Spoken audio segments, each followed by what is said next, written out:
Hey, I'm Mark, And I'm Chris. and we're the leftovers. No, we're not. Yes, we are. I did not agree to that. Hey, Mark, Hello, Chris. do you have something that you believe in that you should fight for? Sure. What is something that you think that we should fight for? Let's discuss that question for just a minute. Fighting for what you believe in. Think about that. Fighting. That's a serious situation there. Yeah. Yeah. You don't fight for something you don't believe in. But let's talk about the fight itself. First word here. All right. To fight for something, physical combat comes into play. It doesn't have to be a physical fight. Well, You can fight for something that's not physical. You can use your words. I mean, it's using your mind. what's the first thing that comes to your mind, though, when you bring up the word fight? What's the first thing that comes to mind? If it's just fight, then Just yeah. the word fight. Just the word fight, you think of a physical altercation. You know what I think about when I hear the word fight? Bananas. No. I think about the champ, Mike Tyson. 58 professional fights. 58. You know how many of those he won professionally? It was like 50 56. wins, 6 losses. No. Didn't know he Two. lost that many. No contest. KO'd Joe Frazier's son 17 seconds. That guy there to whip somebody physically in 17 seconds. Knocked him out. Knocked him plumb out 17 seconds. That's pretty amazing. Yeah. Would you say? That's yeah. pretty amazing. Especially when you have somebody fighting back against you. Yes. It's not like he was standing there with his hands behind his back. I mean, he's a professional fighter. 17 seconds. Wham. You're on the mat. Done. It's amazing. Physical fist fights is where I'm going with this at the beginning.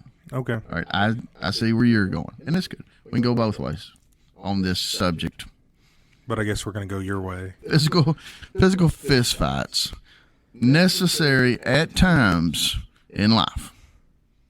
When the situation shows up and you can't negotiate, because I think you would, I know I did, teach your kids negotiate your way out of a fight if you can, if it's a possibility. Yes, that's the plan is when my kids get older to teach them to use their words, use their mind.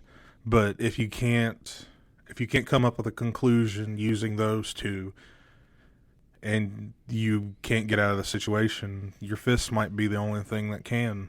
Yeah, but you want to try to negotiate your way out. Use your words, Yes. your mind. Yeah, you definitely want to negotiate the best way you can. Whether you're 3 or whether you're 23, it works. Yes. Trying to negotiate your way out. But if that doesn't work, put your dukes up. Right? That's what we're thinking. Yeah, that's where I'm going with is because you've only got 2 cheeks to turn. Mm-hmm. They slap you. Okay, you've got 4. I prefer the bottom 2 not get touched, but yeah, I've always been taught when you're in a physical altercation, turn the other cheek. Well, after I've turned it once, that's all it wrote. You're gonna wind up in a circle in just a second. You're going around.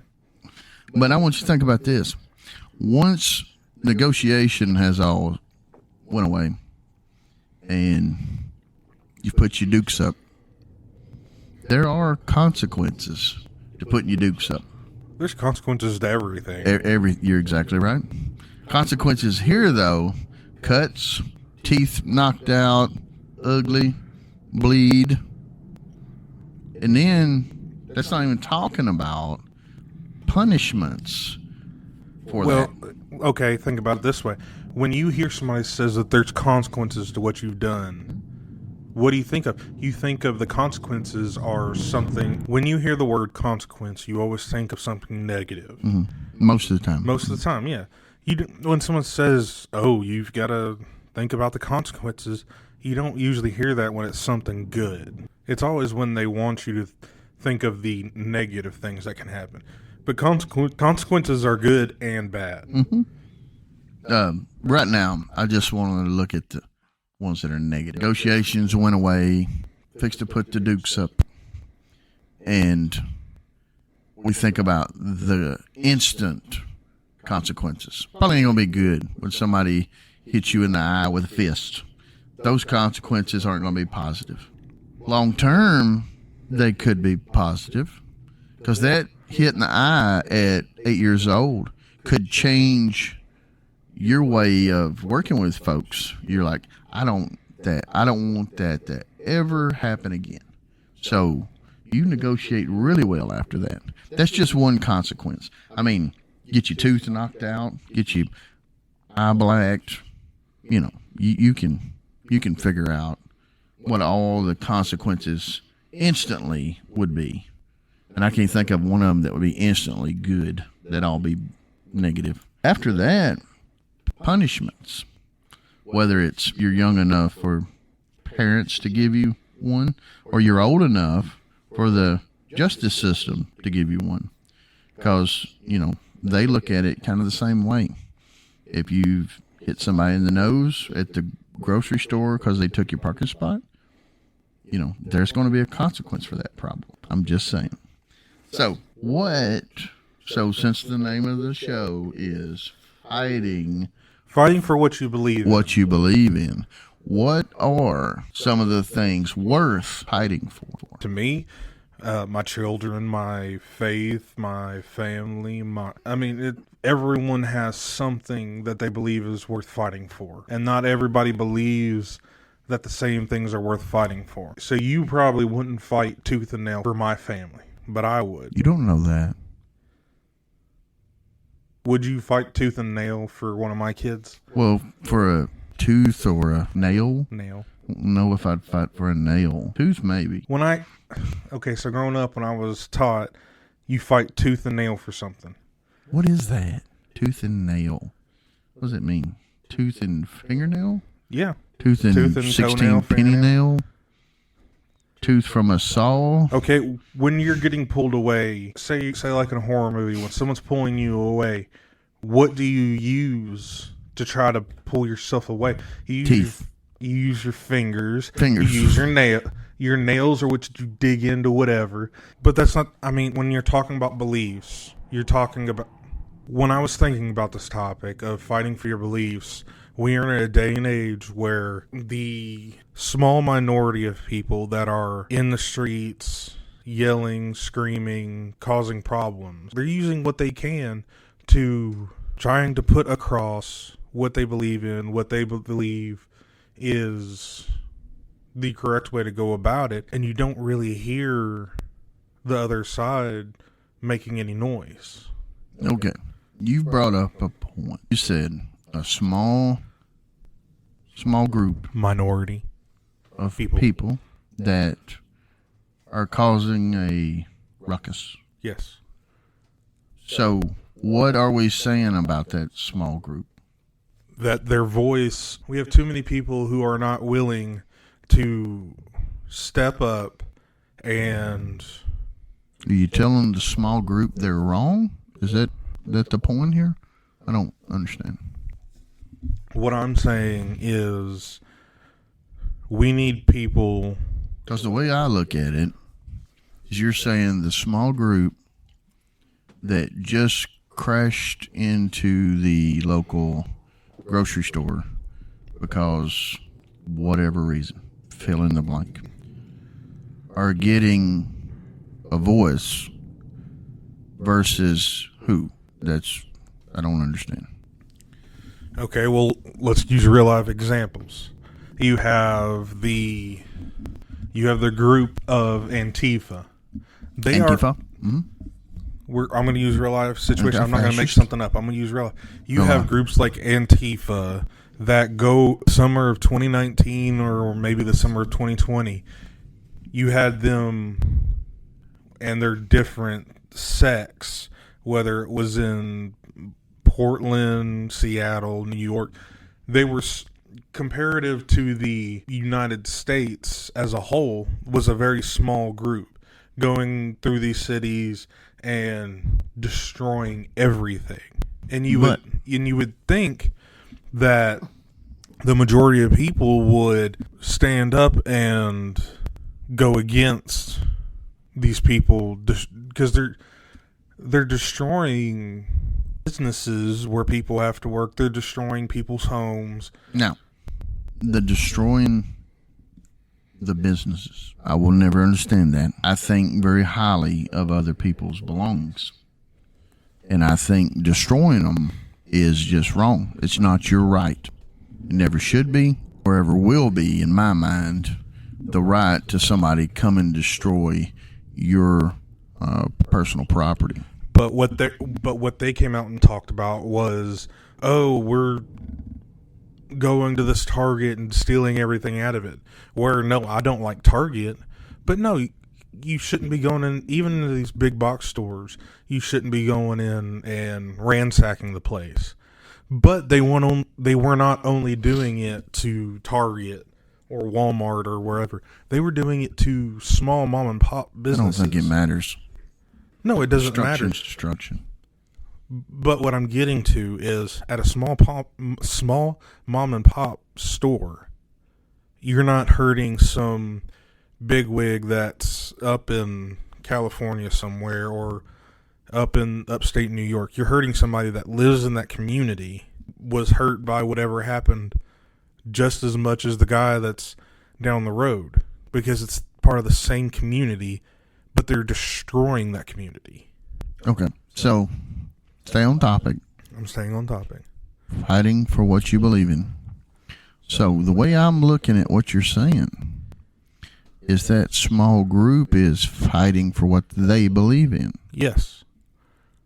But even though they believe in it, that doesn't mean you believe in it. The larger group. Or I don't believe in the way that they're going about trying to get their message across.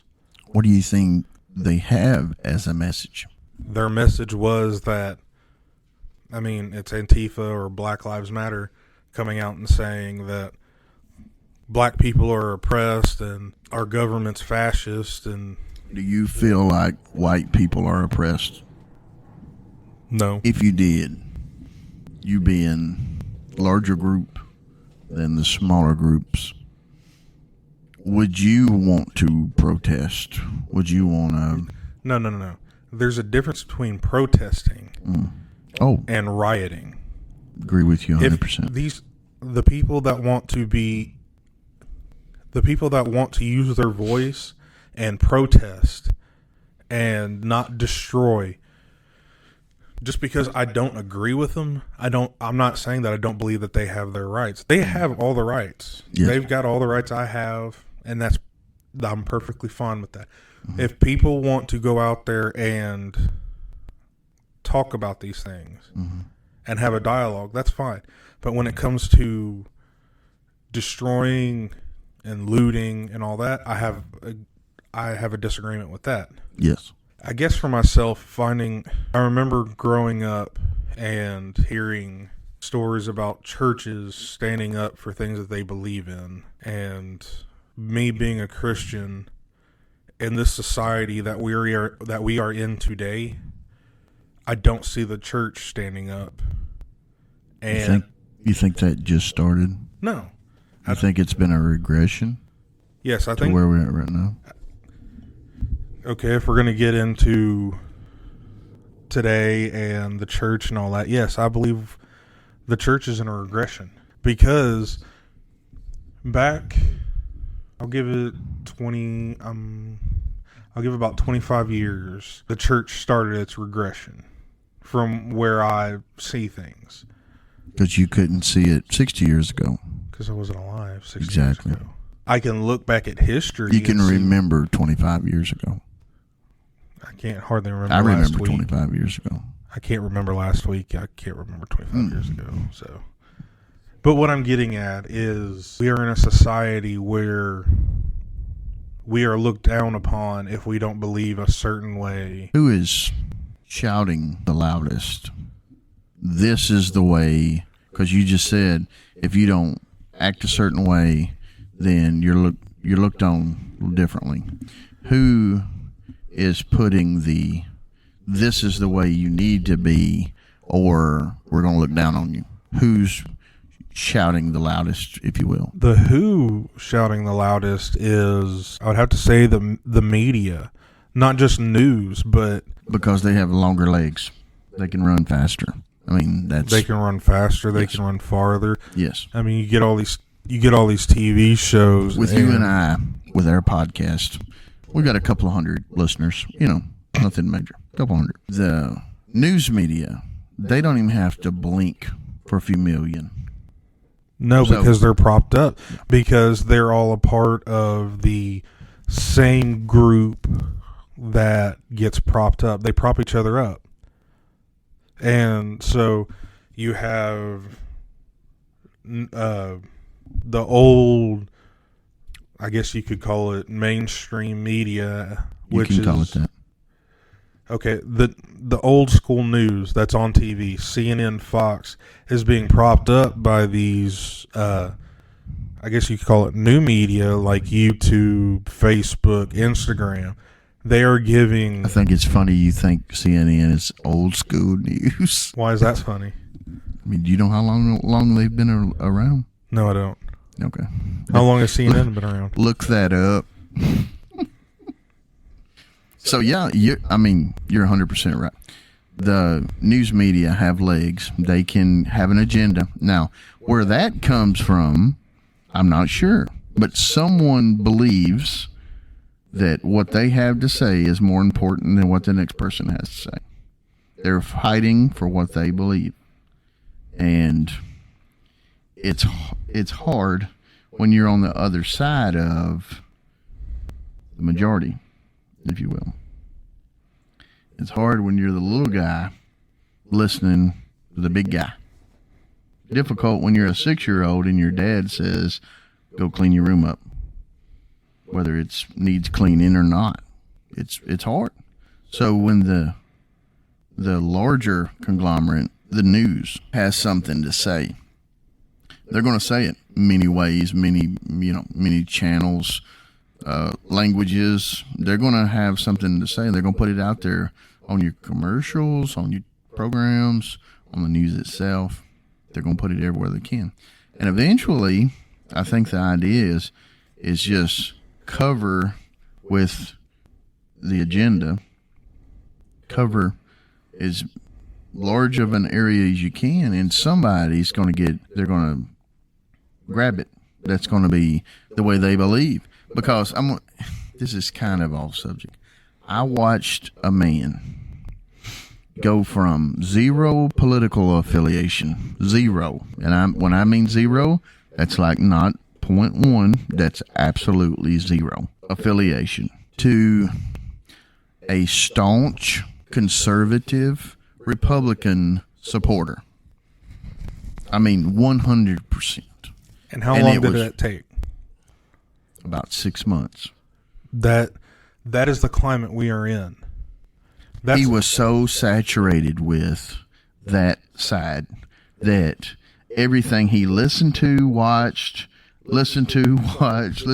it was all conservative Republican speech.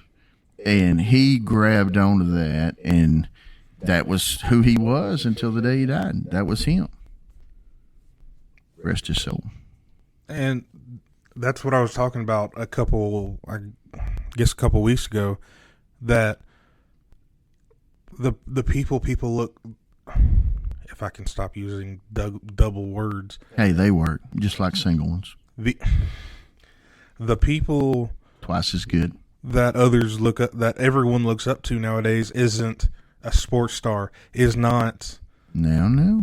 LeBron James got a big following. Yes, but how many of those people wouldn't follow him if he had the other political leaning? If LeBron James was a staunch Republican instead of a woke Democrat, how many people would follow him? We won't know that. It's not the case. I mean, hypothetically, a lot, but we don't know. No way to know that.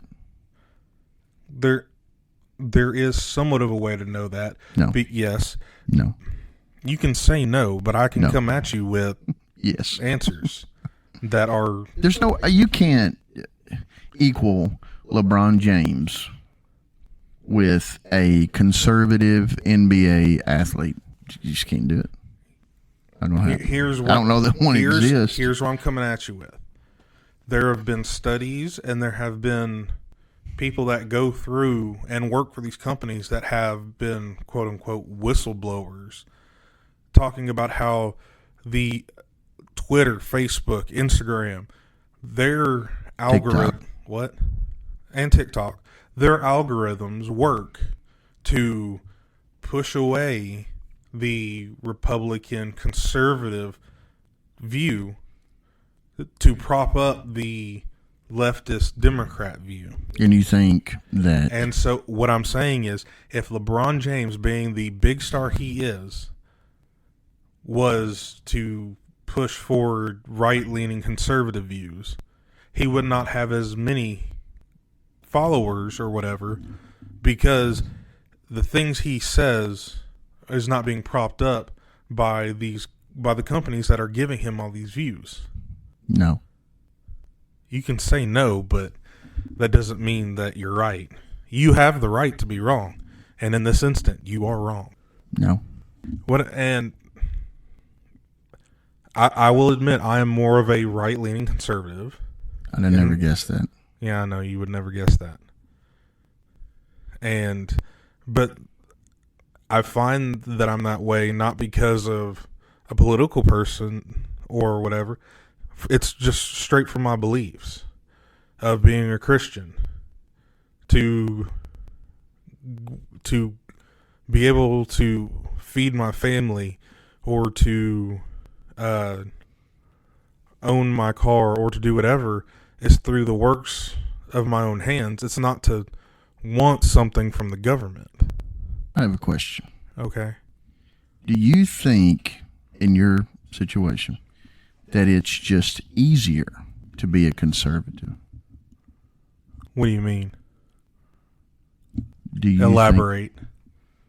Do you think that if you 6 months from now decided, I'm not leaning either way, I'm just an independent, I think the way I want to think, I don't have to... No. You're taking it as I'm a Republican, or a conservative. Mm-hmm. Okay, a conservative. I'm doing it out of ease, and no, yeah, I'm not. I've thought about this question. Okay, I don't fully agree with everything that's on the right side of the aisle. All this money that they're wanting to push out towards defense spending so they can go out and blow up some other country. What?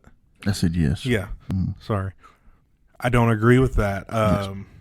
And I think the majority of American people don't. But that's a right-leaning conservative view. Yes, but yes. Fighting for what you believe in. So you had mentioned your family. Yes. Something worth fighting for. And your country? Did we mention fighting for your country?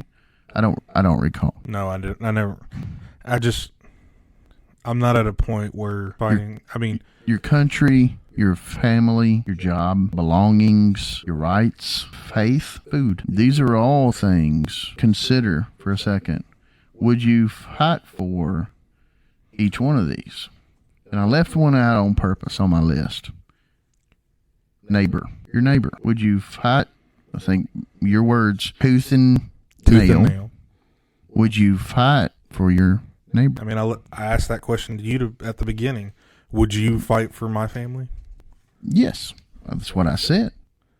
Yes. I don't remember you actually giving me an answer to that. I said I would fight tooth. Wasn't sure about the nail. What was my nail? answer. Would you fight the nail now?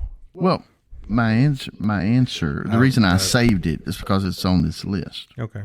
Once it's on this list, I can't go out of order. So, fighting for your neighbor.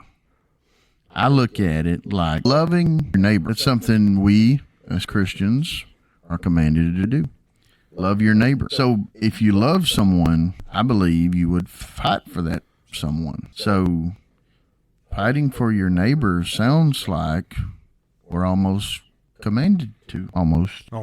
Yeah.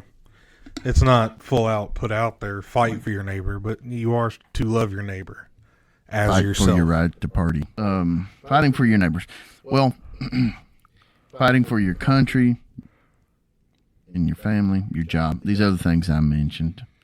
Fighting for your country, is that right or is that wrong? I think it depends on what your country stands for. Because if your country does not stand for the right things, then why would you fight to keep that going? Well, why would you fight to have something that is destroying your country? Would you not say that our country, because of our political parties, are divided? Our country is divided. So you're going to have half at all times who are going to agree with what the government's doing, you know, percentage-wise. Our government is divided. I don't believe that our people are. I don't think the people are divided 50-50 in the nation. I think you could have a poll today and ask American people's opinion on the war in Ukraine. And I'm going to guess, just guessing, you're going to find about half and half. See, I would disagree with that. That's okay. Because you can be wrong. You can think I'm wrong without me being wrong. There are people out there that's kind of what I was getting to before, is we have too many people that believe that something is wrong, but they're not willing to fight for it. What if you're wrong in your beliefs, though? Then hopefully there's enough people that'll stand up and fight back. I have a example. Okay. Nazi Germany, 1935-ish. The leader, Adolf Hitler, he passed a law, first ever in Germany, national laws to protect wildlife and trees in Germany. 1935. He was helping the country. He's helping the wildlife. A broken clock can be right twice a day. And he was helping the trees. Okay. Also, he was known at the time to be very good to children and their mothers, giving them help throughout the year. Was very kind to children, very helpful. He passed anti-smoking laws in the country that had never been done before. Anti-smoking laws. Yet he would use a gas chamber to kill the Jews. Well, we was going to work our way up to that. So, because you have something that you believe you should fight for, doesn't always make it right. And I would say that, this is for me. When I'm adamant about, I'm standing up for this. This is, I'm on this one. This is all about, what's right. What if I'm wrong?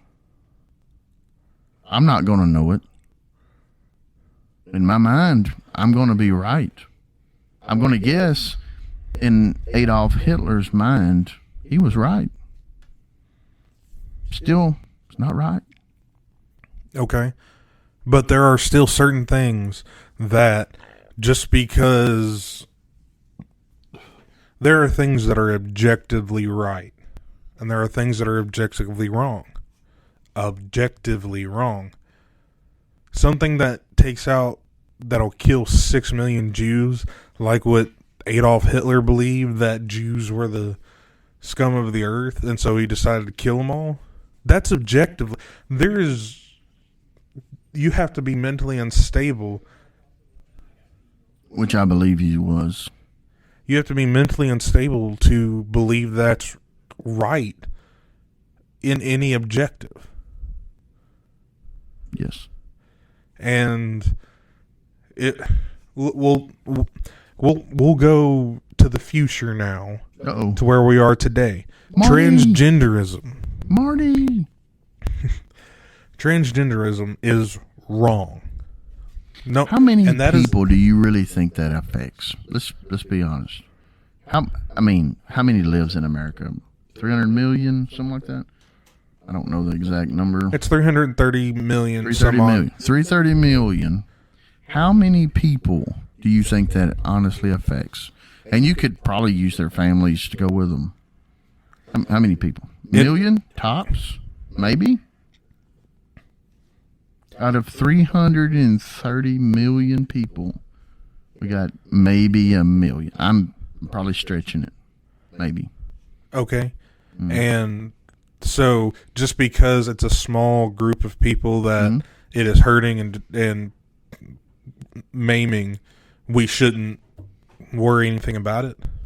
Because here's the reason I'm saying is because transgenderism isn't just something that is being fought for by a small group of people. It's being pushed to every single person in this country and in other first world countries. It's being pushed. Let me ask you. And would you accept a Trans Am? But 1978 Trans Am. No, a transgender. If you're gonna love them, but accepting is not happening. There's nothing wrong with that. That you can believe, I can believe that you're. I believe that these people have every single right that an American has. I believe that these people have a right to life. I do believe that. But their transgenderism, before it became this big, huge thing, was a mental illness called body dysmorphia, where people thought that they had the wrong body parts. They were in the wrong body. It was body dysmorphia. It was a mental illness until it became this big, huge thing. But if with it being a mental illness, you wouldn't go up to a schizophrenic person and them believe that a painting's talking to them. You wouldn't believe that. Because as a not as mentally messed up person, that painting right there cannot talk to them. But they truly believe that painting is talking to them. You don't just go along with their delusion. You try to help them and try to get it into their head that paintings don't talk. That painting right there is not talking to you. But because these people... Did you read Genesis? Yes. Where are you going with this? Eve and the serpent speaking to one another. You said the painting wasn't talking. I mean, again... Okay, so you want to say that the burning bush never talked to Moses? You're saying that, not me. You're saying this schizophrenic guy was speaking to the drawing, whatever it was. Painting. And it wasn't speaking to him. Correct. He believed it was, though. Beliefs are a strong thing.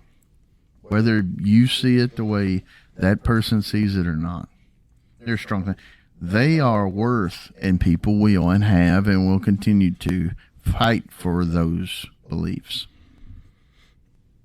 If I told you, and I'm reluctant to do this right now, but I'm going to make this show better. If I told you that when I was 8 years old, I had about 20 warts on my hands. Disgusting. Looked like something you would have read out of the Old Testament. Like you've been cursed with something. It was rough. Young kid, ashamed. They wouldn't go away. My mom had a place on her shoulder, neck or something, and it went away. It kind of reminded me of my warts. And I said, Mom, how'd you get rid of that? You know, some kind of treatment or what happened? She said, I prayed about it. I was like, oh, I'd like to get some of that. Can I get some of that praying for it? And she said, you're sure. I'll pray for it. But you, 8-year-old, you pray for it. I was like, okay, I'll give this a shot. Prayed about it, and I can't tell you how long it was, but I will tell you this. We moved around a little when I was a kid. We lived at the same house at the time, so I know it wasn't a long span of time. So I come off the school bus one day. Some people call it the cheese. You ever heard people call it the cheese, riding the cheese? I've never heard that. You just heard it. Riding the cheese. It still doesn't make any sense. So It's a block of cheese. just continue. It's a good deal. Come on, man. So I come running off the cheese. I'll call it a bus because I don't want to mess the story up. I'm running off the bus, and my hands were 100% clear. Not a wart, not a scar, not a what you once had, not a your mom slipped in there and put compound something or another on there at night. Prayer.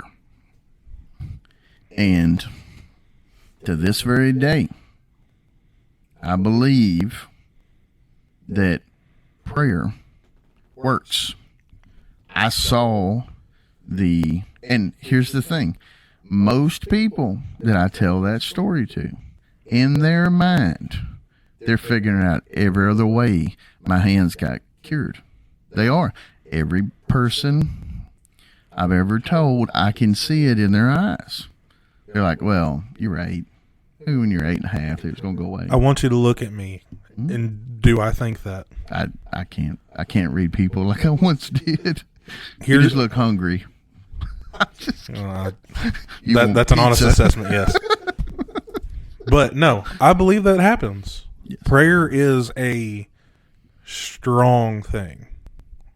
And to have multiple people praying for it is a strong thing. Well, the reason I told that story, belief.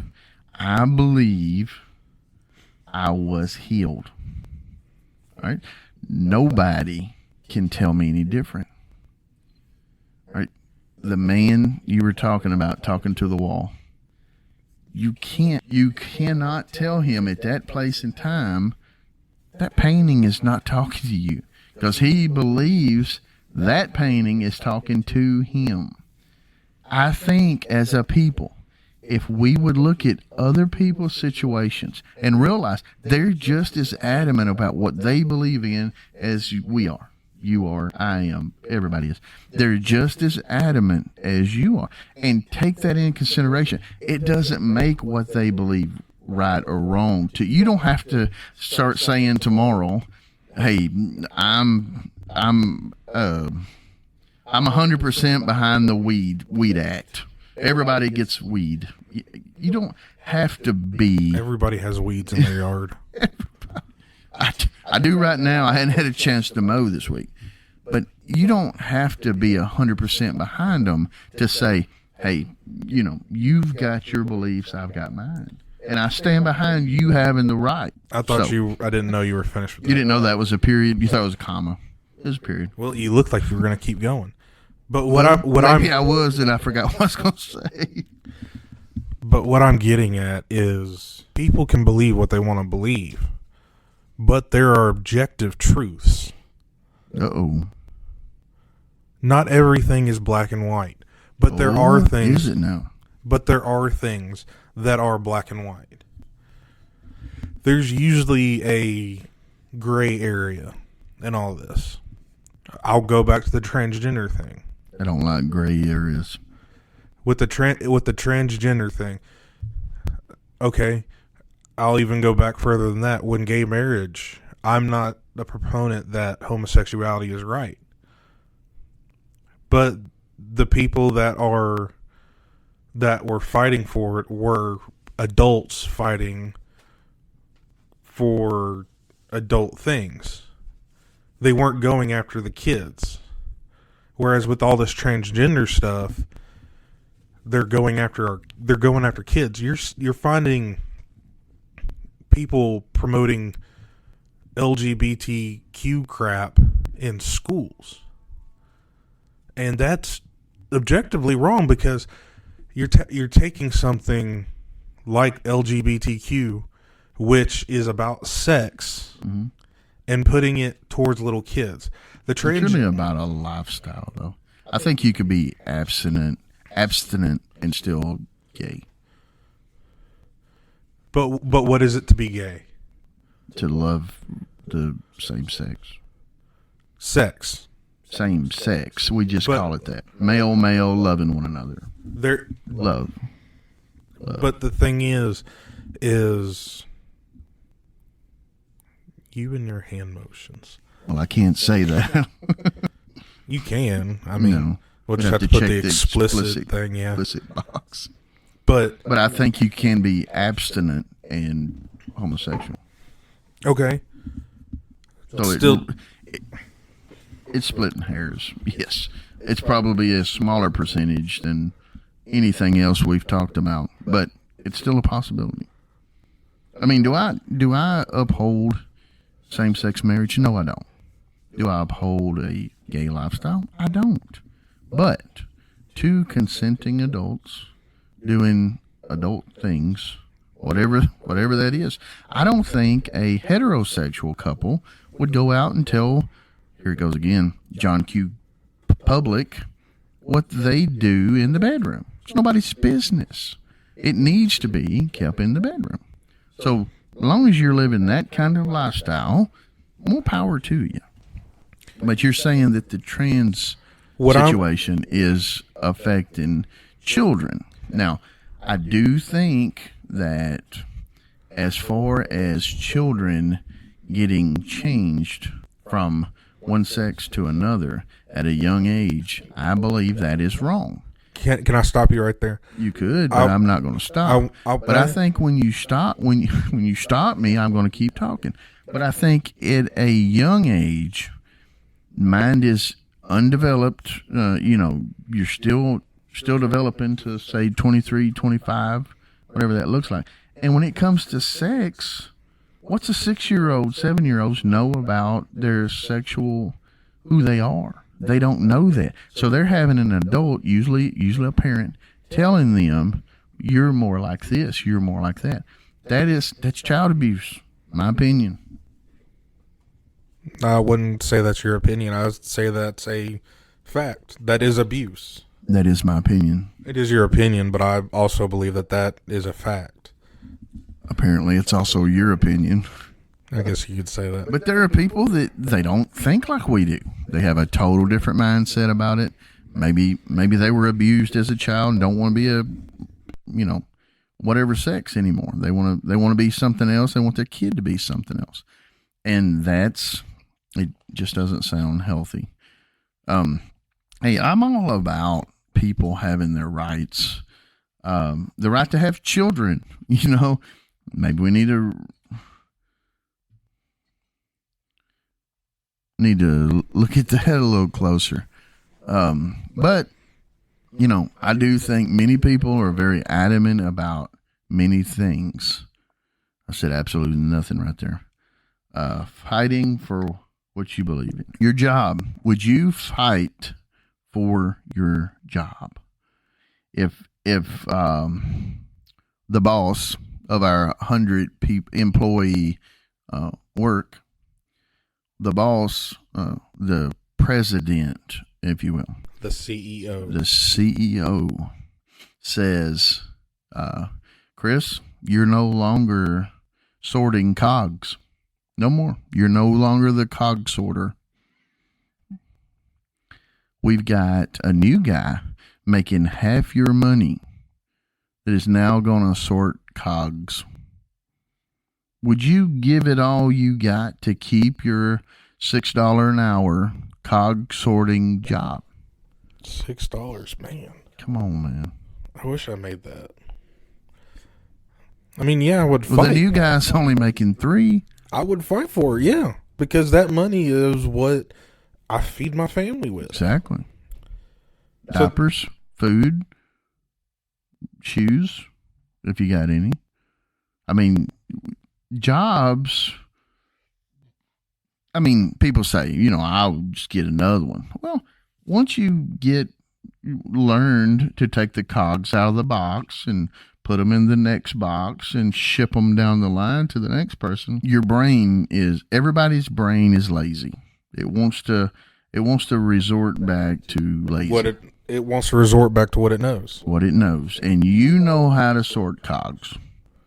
So yeah, Chris, when you're fighting for your job, cog sorter or sprocket splitter, whatever you do for a living, once we get used to something, our brain just wants to continue to do it. So think about things that we own because we have a job, gold, money, possessions, whatever that is. If somebody comes in your house and steals your 80-inch television, what does that look like? Like a fight? Or is it like, hey, hope you enjoy it. I liked it while I had it.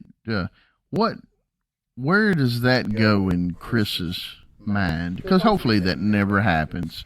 All hypotheticals. But robber comes in your house, got the TV in hand, heading out the door. What's that look like? It all depends on the situation. Like, I couldn't lay it out any smoother for you. I understand, but you also have to realize that for me, is it someone breaking in while I'm asleep with my family home, or is it I'm just walking in the door after coming home from work?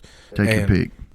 Because if it's someone breaking in the middle of the night with my family there, I'll call in the cops and you can have at whatever I have. I don't care because I'm protecting my family first. Now, if I'm walking in the door being the only one home, yeah, I might chase the guy down if he's got my TV or whatever, and I might try to get it back from him. What if he says, here's the TV, I'm gone? You good with that? I mean, I'm still going to call the cops, but I'm not going to, if he drops the TV and runs and broke it, whatever, I don't care. You don't care? Because you got more money. You got to make it at $6. At $6 an hour, yeah. Coswell Cogs. Well, I mean, he broke my TV, so what? Yeah. I'm not going to You wouldn't punch him in the face? I mean, if he just stood there. But more than likely. But if he's handing you the television. If he hands me the TV and it's not broken or anything, I'll call the cops later. But no, I'm not going to punch him in the face. I'd have to really think about it. Because he's a human being too. Oh, yeah. A human being that just stole my television. Well, if he hands it back to you, you technically didn't steal it. He just took it off the wall. But he's giving it back. Took it for a walk. But if somebody were to come in your house, took your TV, took the TV off the wall, and then hands it to you, he technically didn't steal it. He just took it off. He did break and enter, but he didn't steal the TV. The TV for a walk. All human beings have inherent value. Do you think we react too quickly without thinking? I don't. My goodness, I think about everything I say, every word that comes out of my mouth. I know that's hard to believe, but I've already said it twice in my mind before it comes out of my mouth. And so before hitting someone literally in the eye, I'd have to think about it real serious. But just your initial reaction has to be, you have to come from a place that, it's been in the works your whole life. How do I react in this situation? It's just going to have to come from within of how you react. So the right answer would be, possessions, they're just that. If someone come and they wiped you out, at the end of the day, what do most people say when a tornado hits their house? At least we didn't get killed. At least I still got my dog, or at least I still got my grandmother. We can rebuild. We'll get more stuff, but at least we have. And I think we put a more of importance on people than we do things, and that's the way it ought to be. I think some people, I don't believe everybody does. I believe most people do, yeah. You just said earlier it's not black and white, it's gray. I said not everything is black and white. You're making the statement gray. Yeah. I didn't say everything was, I said most things aren't just black and white. But there still are things that are black and white that don't have a shade of gray. It's either right or wrong. I think you took a 180 on that one. No. I think. You think wrong. That is a possibility. All right. You don't really think it is, but it is. Our rights. It's a party. Or others. Our rights. Our rights to free speech. If the government wants to pass laws to shrink our right to free speech. So, okay, you want to go with the right to free speech. Mm-hmm. Well, it was written by, who was it? There are inherent rights that we have that were given to us by God. And one of those rights is the freedom of speech. And so the whole point of the freedom of speech is so that no one has the right to tell you what to believe or what you can or cannot say. But our government did make amendments to things we can't say. We can't go into a crowded theater and just yell fire if there's not a fire. You can. There's just going to be consequences. You can go into a theater and yell whatever you want to yell. There's just laws against it. Just like you can go up and shoot somebody. Exactly. There's Don't say you can't, because you can do that. It's just not right. It's not lawful. Is that not black and white, though? No. Where's the gray? Okay. If a special needs person went into a theater and yelled fire. No. What I'm going off of is if there is I just gave you a gray area. I still wouldn't believe that's a gray area because it's very gray. Just because they're special needs doesn't mean how special needs are they? But those people also aren't given the full accountability of being an adult. Okay. Someone who is not special needs, but their blood sugar has spiked and they are now out of their mind. And they're thinking that they just saw a fire. And they run in front of the theater and yelling fire. Do they get in the same trouble as a 16-year-old trying to cause a prank? No. That's a gray area. Depends on where you're at. Just admit it's a gray area. I don't want to. That's okay. Because then I would have to admit I'm wrong. And I want to be hard-headed just like you. I'm not. I'm very soft-headed. These people aren't around us whenever we're just having random conversations. True. So they don't know how actually hard-headed you are. That's an opinion.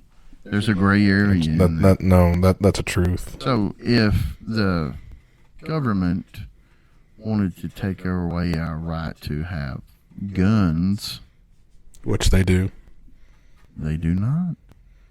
There's never been a decline in gun ownership since I've been alive. It's an increase. You know why it's an increase? Because not one sitting president, wants to take away your gun rights. No, but there is a governor. Listen, from way high in this country, way high, ever how high you want to go, there's a connection to gun ownership. When they scream, we're going to take away this, we're going to take away that, what does that cause? And we can just start with guns. We'll move on down the list. What does that cause? More sales.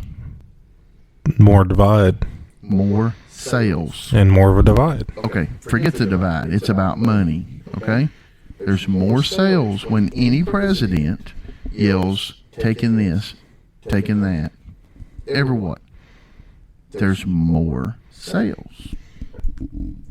So, if the government screamed tomorrow, we're taking away TikTok. No more TikTok.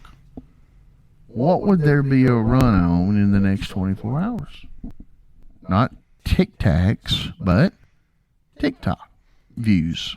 Well, actually, There would be a run on that. except for that actual exact situation was actually put to the test, and TikTok's views actually went down. Whenever the big huge thing about TikTok being banned in the U.S., banned in certain states, banned here, views actually went down on TikTok. It wasn't until weeks later, after they quit doing all of the hearings and everything about TikTok, that the views started slowly rising back to normal levels. So not everything is like that. I'm adding to your gray area. Gray matter The gray matter in your brain. is your brain. Okay. Yes, that is correct. Your brain is gray matter. Would you fight for your faith? Yes. 100% you would. I would fight for my family. I would fight for my... Didn't say family. No, but I'm coming at it from a whole thing. You want to name other things you would fight for Along before with my you faith. mention your faith. That's an option. So you would Yes. fight for your faith. 100%. Yes. And you know that. No one knows anything until we're put in that position. Here we go.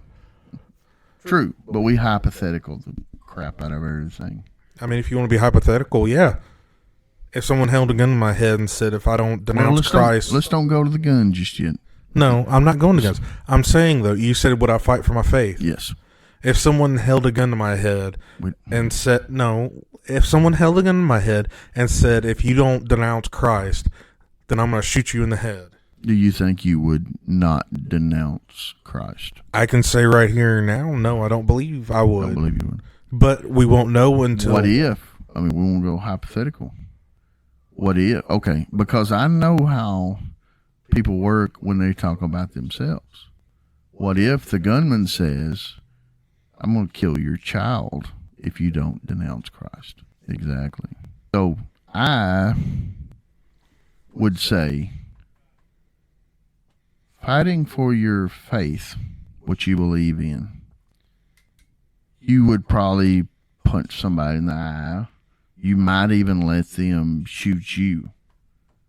But when it comes to your kids, your wife, I'm not sure about that. Not sure. And hopefully that never happens. So let's take it a little lighter where I wanted to start with. Until I made us go to You the dark. just rammed it down to the lowest of the lowest, worst situation ever. That's what I'm best at. Let's start lightly. And let's say this is a season for VBS. I just seen on my way home yesterday a church starting there. They must have started it early this week, Monday. And they was having the VBS, and parking lot was full. And that got me to thinking, that's the season we're in right now. Churches that I'm sure you guys have such at your church. He shook his head, yes. Ours starts later on in the year. But this is the season that you see that happen. The season's greetings. Yeah. So let's say there's a countrywide effort to eradicate VBS. Would you and your church stand up and be like, no, hey, VBS is important. We're standing up for our children. This is our future. It's our future right here. We're standing up for VBS. Would you look at that as standing up for your faith? It's light. I mean, it's not heavy. It is light, but at the same time, when you ask me a question like that, it all depends on the reasoning. Because with everything, there's got to be a reason. It can't just be like, Oh. what's the You might have reason? just come up with a new heading for an episode. Reasons. Reasons for everything. Okay. It's not necessarily so. But We're going to say that for another day. Beliefs. But what I'm saying is, Fighting for beliefs. if our government government. if our government comes out and says, I just said there was a countrywide effort. It doesn't have to include government. No. This could be anti-believers. okay, if it's a group of people trying to eradicate VBSs, VBS. is the reasoning because of They don't want their children to be a part of that. They don't want nobody else knocking on their door. They want to be left alone. You go do your VBS, and as a matter of fact, we're going to take it away. How? And you knew it was coming to your area. These people they're coming to your area. They're taking the VBS away. I would fight for it. Yeah, You'd be like, we're keeping the VBS. We're probably going to have, instead of 200, we're going to have 260. You see what that does? Mm-hmm. Just like the gun. We're taking the guns away. What happens? More sales. But at the same time, this being a nuanced topic, how many people are then going to be turned off from it? I wonder. I don't have any idea. Maybe a few. Maybe have more interested than uninterested. Because you look at any topic in any main. I mean, you look at I've got guns. more. There's people that going on the gun thing. There's people that get turned off on the gun debate, get turned off of guns because of the gun debate. Mm-hmm. Yeah. And so there are areas where, the numbers will go up, but then there's also areas where the numbers will really decrease. So, fighting for your belief when it comes to the VBS, you said yes, you would make an effort to continue the VBS, maybe make it bigger, make it a little bigger. So if someone come to your area and said, Chris, from now on, you guys can only meet once a month. Now, we know you're not going to like it, but at least you've got once a month. What would be your take on that? Now, if you come twice a month, we're going to fine you. Find me. If you come 3 times, Jail me. but if you come every week, might have to shut you down. Then I'll just start up somewhere else. No. This is a countrywide as well. No, Would you stand what I'm up? saying is, you say I can come to this building once a month. Mm-hmm. Okay. So you're going to secretly meet. I don't even know about secretly. Openly in a field. Or even the first churches were secretly in people's homes. Mm-hmm. So if it need be, secretly in people's homes. So you would stand up for your beliefs when it comes to getting together, whatever that looks like. VBS, yes. Getting together, yes. So what if the government says, this has to do with your beliefs as well, fighting for them. What if the government says, no more tax exempt churches? Are we mad? Are we going to say, hey, we need to stay tax exempt? Or it's like, well, if the government wants to tax us, taxes. I mean, if they want to give us tax exemption, give us tax exemption. Or, But if they start to tax the church, they're going to have this say in the church. That's where I would see would be a problem. They already have a say in the church? No. Yeah, they do. No, they don't. There are certain things that churches can't talk about. Such Otherwise, as? we've had this discussion before. Not recorded. There are certain topics. Name one. Homosexuality. You can talk about it. You can talk about it in certain ways. There's only one way to talk about it. About it being wrong. Mm-hmm. In a church setting, yeah, you don't want to give the ins and outs of it, but just the fact that a homosexual relationship is not something we support. What else you going to say about it?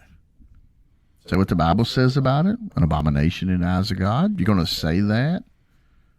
I mean, how else? You can talk about anything you want to in a church setting. There's consequences. Didn't say that. There should be. Your conversation in that church ought to be controversial. It ought to be. But therein lies a problem. If we have too many churches out there that don't want to be controversial. I don't know. What do you mean you don't know? I think that's pretty self-explanatory. You would think so, but it's not. I don't know that we have many churches out there that will or will not want to be controversial. I don't know. I think as controversy goes, I think Jesus' life in general was controversial to average Joe looking on. That's the way it looks to me. I think to your local church, not so controversial. Seems very normal to them. Jesus Christ was controversial to the Jewish beliefs in the area he was in. Much. He had the Sadducees and the Pharisees coming at him. See? Why did I say see? Yes. But I mean, therein lies. He was controversial even to the people that were going at the Jewish faith wrong. Yes. So, okay, and then we'll take fighting for your beliefs to a lower level. I know in the past, while we've been living, seeing, or hearing about people coming into churches and shooting folks, some having questions, and others just openly shooting folks because they're in church worshiping. If that scenario showed up at your church. Not just churches. There's people going into religious schools. Yeah. Here in the Nashville area. Yes. Since we probably won't be attending a school anytime soon, talk about where we will be, and that's in a church building. So if the scenario shows up and there's a madman and he shows up in your church and he confronts you with the question that you mentioned earlier, do you believe in Jesus Christ? You're going to say yes. So, Chris, if a gunman came into your church and held a gun to an older lady and says, hey, you there, Chris, maybe he knows your name. Hey, you, Chris. My answer's not going to change. It's an older woman. Do you believe in Jesus Christ as being the Savior? You're going to say, now he says, if you answer yes, this lady here is gone. I'm going to put her to sleep. But if you say no, she lives. What's your answer? She's lived a good life. Serious? Seriously, yes. Okay, so let's role reverse it. Not role. You're not going to be the gunman. Don't role reverse it. No. So if someone was asked if they believed in Jesus Christ, otherwise I was going to die. You're going to get it. You're getting the silver bullet. What would you want them to do? I mean, no, I don't want to die, but at the same time. But let me ask you this. Do you think saying, I don't believe in Jesus, and actually living, I do believe in Jesus, that's not splitting hairs. It's just something that popped in my mind. A lot of times that kind of thing happens, and I keep it to myself. But Jesus knows your heart.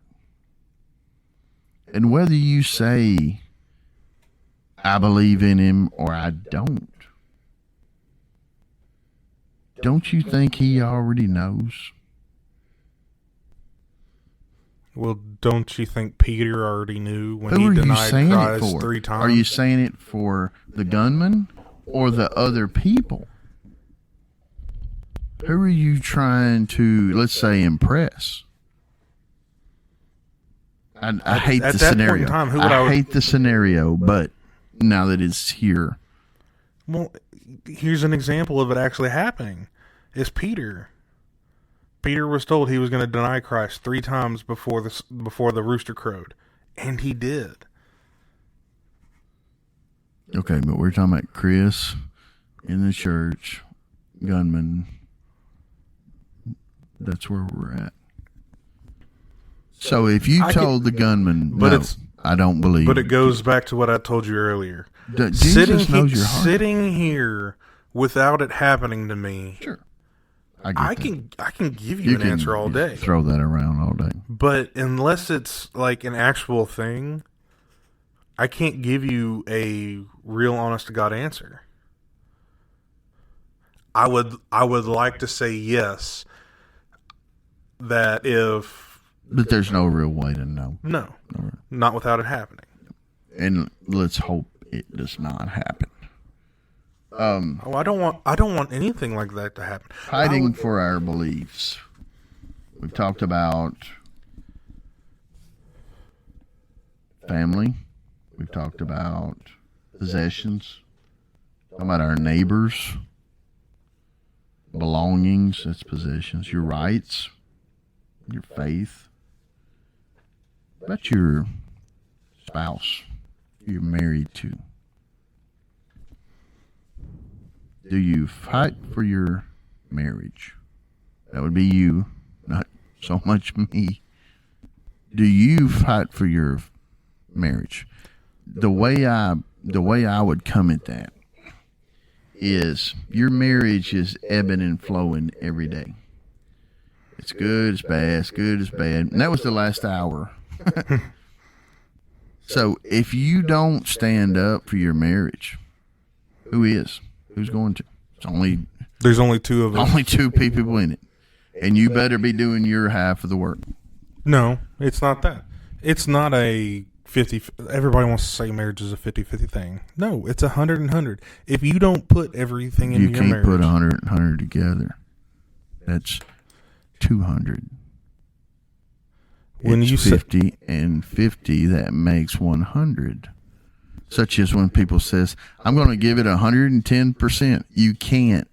It stops at 100%. what I'm saying is your 50% technically 50% has is to be 100%. 100% of what you got towards your marriage. 50-50 only means your part. Yeah. I mean, at the end of the day, you are right. You're 100% of your half. Wait, I want to hear that again. Of your half. 100% of your 50% in the marriage. And then her 100% of her 50% of the marriage. Yeah. You give it your all to your half. Right? Yes. Okay.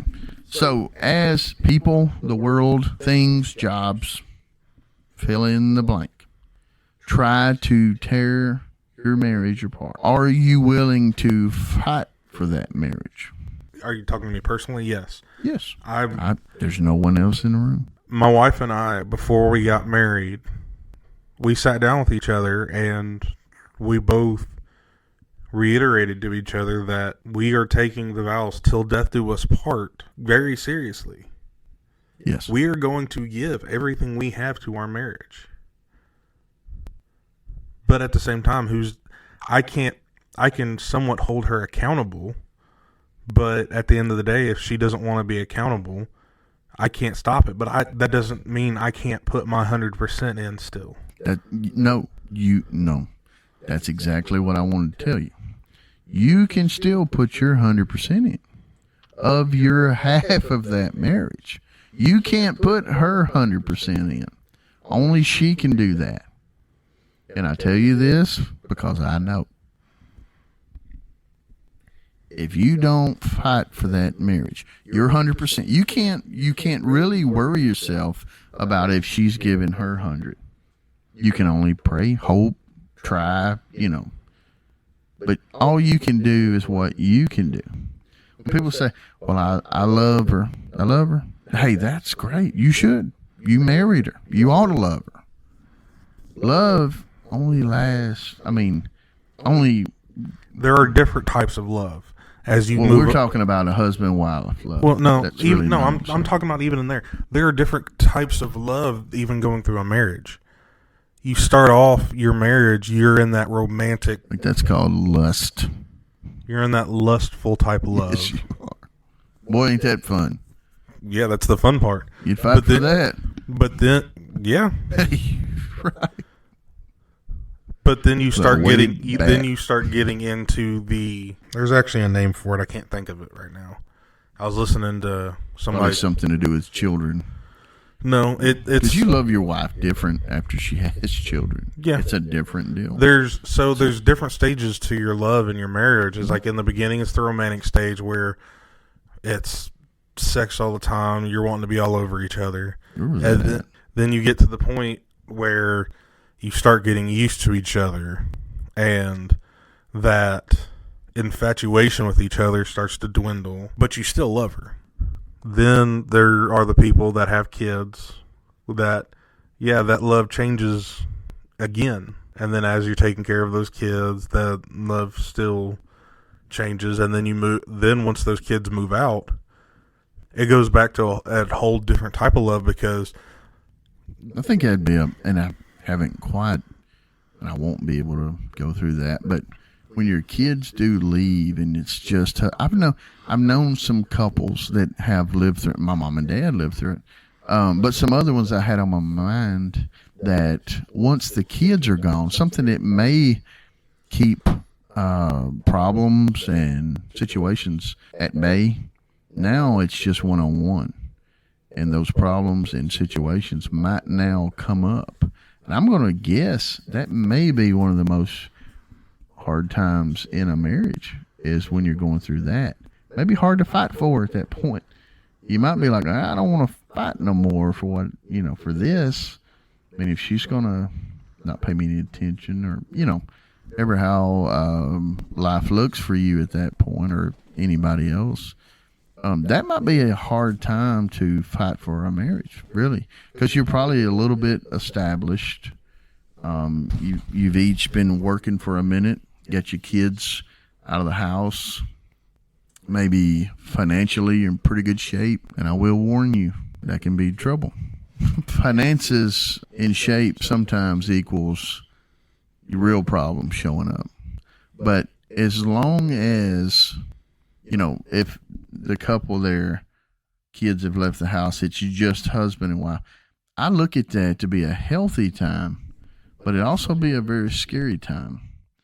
Because you may just realize this person you've been married to for 25, 30 years, you ain't really talked to them in about 20. You've had kids in the way. And now all of a sudden it's not that way anymore. And so you realize, hey, we haven't spoken in 20 years. Like really having a conversation. It'd be difficult. But, like I said, ebbing and flowing every day, every year. All the time you're married, it's ebbing and flowing. So when I can tell you a little bit that I fought for my marriage, I believe as hard as I could. Maybe I could have went at it a little different, but I'm not a confrontational person. So I thought silence was bliss. I didn't think it was necessary. You thought silence meant everything was okay. But that's not true. Like I said, an argument is communication, and hindsight being 20/20. Sometimes arguments aren't terrible. Sometimes they're necessary. But as your relationship ebbs and flows, you need to be very mindful of your situation and what's worthy of standing up for. Of course, if someone mistreats your wife or mistreat your children, or you're going to stand up for that. You're not doing that. That's not happening. But sometimes we look at ourselves and like somebody can mistreat me. That's okay. And it might be your wife. Your wife might mistreat you. You're like, well, as long as, she's happy, she can keep doing that. I mean, it comes back to the whole thing of happy wife, happy life. And I tell you what, I know we've talked about it, but now we can record it. I think we have made a generation of weak men. Do you want me to do the cycle? Weak men make hard times make strong men make good times make weak men. Thanks for listening. Thanks for listening. We'll try to do this again soon. Yes, we will.